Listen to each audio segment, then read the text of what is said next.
В онзи момент, когато мечката влетяла в двора на печатницата, говореха слуховете, там нямало никого.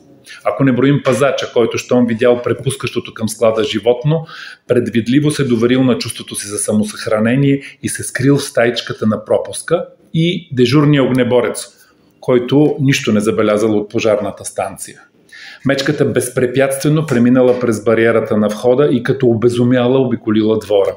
На мълвата не беше известно какво й било щукнало, но изглежда видяла отворена врата и влязла в сградата. Коя от всички сгради не беше сигурно. Изправила се като човек на задните си крака и понеже цял живот се била нагледала на хора, се вмъкнала вътре. Пазачът не след дълго видял дим от помещението с новия брой на вестника, после димът се сгъстил и през прозореца на първия етаж се подала огнена глава. Пазачът първоначално се стъписал.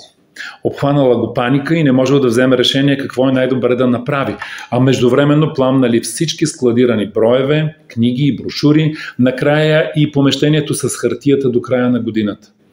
Но пазачът не чакал всичко това, той отдавна вече бил спринтирал до пожарната станция, където огнеборецът също пребледнял, защото противопожарните уреди и съоръжения отдавна не били в изправност, а той е сам. Колегите му са разпределени в станцията на новия завод за ямболен. Огнеборецът стиснал телефонната слушалка, сякаш с нея щял да гаси пожара, и набрал спасителните цифри.